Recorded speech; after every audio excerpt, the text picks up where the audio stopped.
Praise the Lord. People of God, praise the Lord. I welcome you to the broadcast of today. Thank you for being with us.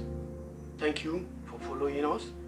Thank you for sharing our video, for making comments. We also get requests for prayers. We are glad to hear from you. The Lord will bless you. You will not lose your reward as we journey on in our work for God in Jesus' name. John chapter 8. It's a fairly long one too. John chapter 8 from verse 3 to verse 11. I will read very quick. John chapter 8 from verse 3 to verse 11. And the scribes and Pharisees brought unto him a woman taken in adultery. And when they had set her in the midst, they say unto him, Master, this woman was taken in adultery, in the very act. Now Moses in the law commanded us that such should be stoned. But what sayest thou? Verse 6. This they said, tempting him, that he might have to accuse him, that they might have to accuse him. But Jesus stooped down, and with his finger wrote on the ground, as though he heard them not. Verse 7. So when they continued asking him, he lifted up himself and said unto them, He that is without sin among you, let him first cast a stone at her. And again he stooped down and wrote on the ground. And they which heard it, being convicted of their own conscience, went out one by one, beginning at the eldest, even unto the last. And Jesus was left alone, and the woman standing in the midst. When Jesus had lifted up himself and saw none but the woman, he said unto her, Woman, where are those thine accusers? Had no man condemned thee? He said, No man. She said, No man, Lord. And Jesus said unto her, Neither do I condemn thee. Go and sin no more. I want to speak today on what I call rescued by grace. Rescued by grace. Now, if you think for a second that the men who brought this woman, the Pharisees and the Sadducees and the scribes who brought this woman to the Lord Jesus, if you think they don't know the law, you are making a very great mistake. These people know the law. They quoted the law. They quoted the man who even brought the law of Moses. Because if you go to Deuteronomy chapter 22 verse 22, Deuteronomy 22, or if you go to Leviticus chapter 20 verse 10, you will see that these people know the law. Yes, they know what the law says, but they did not know what grace says. They know the law, but they don't understand grace. This woman was to be rescued by grace, but these men wanted to use the law to finish the woman. Because if you read these parts of the scripture that I quoted, Leviticus 20 verse 10 and Deuteronomy 22, you will discover that the Bible did say that both the man and the woman will be stoned to death, will be killed, to wipe away their evil from the land. But these men brought only the woman. That's why you see the Bible said they came to tempt Jesus. These people had some untruthfulness in them. These people were not sincere, because only one person cannot commit adultery. They say they caught her in adultery, but they came alone. So these people know the law. They brought her alone. They brought her alone, having a knowledge of the law, but they didn't understand what grace does. They know that the law kills, but they didn't know that grace is there for the rescue.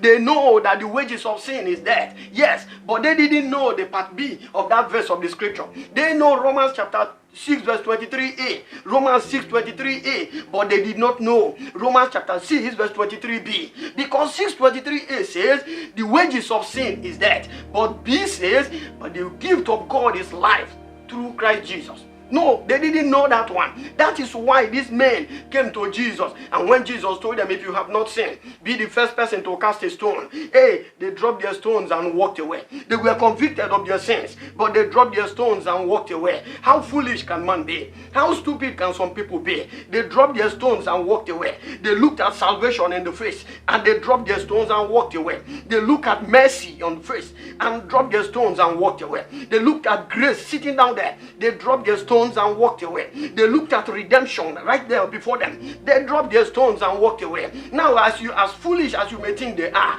I can tell you that people are still dropping their stones and walking away. People are still dropping their stones and walking away. People go to church and hear a sermon. The sermon address the sins they are living in. The sermon give them an opportunity to give their life to Jesus Christ and be saved. But they walked away from the church. They left that church that day with their sins. You just dropped your stone and walked away. If you have ever tune on your television and the preacher preached and talk about you being saved, giving your life to Jesus Christ, and you turn up the television without giving your life to Jesus Christ, and you change the channel without giving your life to Jesus Christ, you just dropped your stone and walked away. You attended the revival service, and after the man of God preached, he said, if you want to give your life to Jesus Christ, come to the altar. You know you have not given your life to Jesus Christ, but you didn't go to the altar. You left that service with your sin as you came. You just dropped your stone and walked away. You went to a crusade and you didn't run to the altar to submit your life to Jesus Christ. You just dropped your stone and walked away. That is exactly the mistake these men made. Now, how foolish can one be when you look at God face to face? When you look at grace face to face and you went away with your sin, because the Bible tells me that where sin abound, grace does much more abound. So they know this woman should die. They know that the law said the soul that sin shall die, but they didn't know that John chapter 1 verse 17 tells me, John 1:17 tells me that Moses brought the law, but grace and truth was brought by the Lord Jesus Christ. They looked at the one who brought grace and truth. They didn't understand what grace can do. They didn't understand that grace was there for the rescue. They didn't understand that the bigger the sin, the bigger the grace. And then they dropped their own stone and walked away. Jesus wasn't trying to justify the actions of that woman. Jesus wasn't telling any person to continue to live in adultery. Jesus was only saying, yes, the law says that this woman and her likes should die, but I have come to die the death. Jesus came to fulfill the law. He came to accomplish it. He just came to die for you and I. But that is what these men did not know. They dropped their stone and walked away. They rejected the grace of God. The Bible tells me in Titus chapter 2 verse 11. Titus chapter 2 verse 11. The grace of God that brings salvation has appeared unto all men. Now, if you look at it objectively, it is to all men. But just like these men walked away, anyone who walked away, the grace is irrelevant to him. Grace taught us not to continue in sin. Grace taught us to abandon our sin and accept mercy. But these men didn't understand. They wanted to kill this woman for her sin. But this woman was just rescued by grace. Jesus looked at her after the men had gone.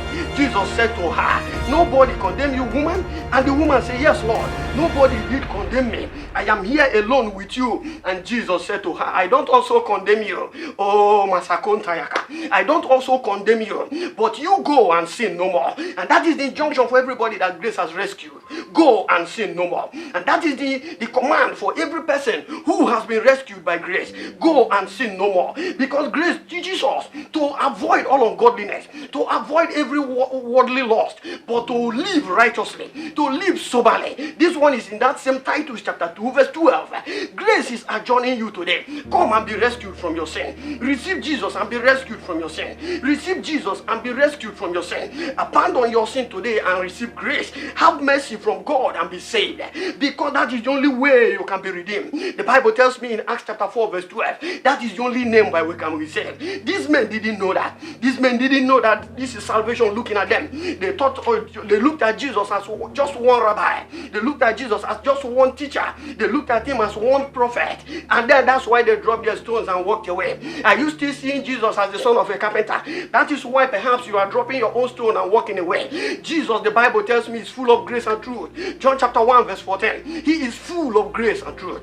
Grace is there for the rescue. Receive Jesus today, and he will make mercy, and he will give you mercy, and he will make peace between you and your God. You've got to receive him. Like that woman came. The woman was on the verge of death, but grace rescued him. Grace is available to rescue you today, if only you will not drop your stone and walk away. Grace is available to rescue you today, if only you will admit your sin. Oh, I wish those men admitted or knew what Jesus was telling them. I wish they understood the depth of grace. I wish they understood what God was doing by sending Jesus. I wish they understood what Jesus was telling them by saying, if you have not sinned. Jesus expected them to say, yes, so I have also sinned. They were convicted of their sins. They knew they are sinners, but they dropped their stones and walked away. I don't wish that for you, my brother. I don't wish that for you, my sister. Receive grace today, because grace is there to rescue you. How many are there who want to be rescued by grace today? Lift up your right hand and say, dear Lord Jesus Christ, I come to you today as a sinner.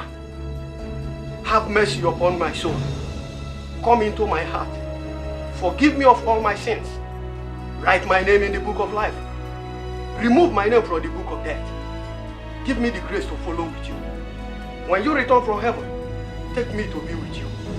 I thank you, dear Lord Jesus Christ, because I know you have answered my prayer. For in Jesus' mighty name, we have prayed. Amen. Nobody prays this prayer with all his heart that doesn't get an answer. And so I believe that you are born again if you pray this prayer with all your heart. Find yourself in a Bible-believing church. Continue to follow with us. Please watch our video and share it. Like it and make comment. Ask questions if you have any. Continue to join us in this walk of saving souls all over the world for the Lord Jesus Christ. You will not lose your reward. Shalom. God bless you. Until I see you next time, have a good time. God bless you.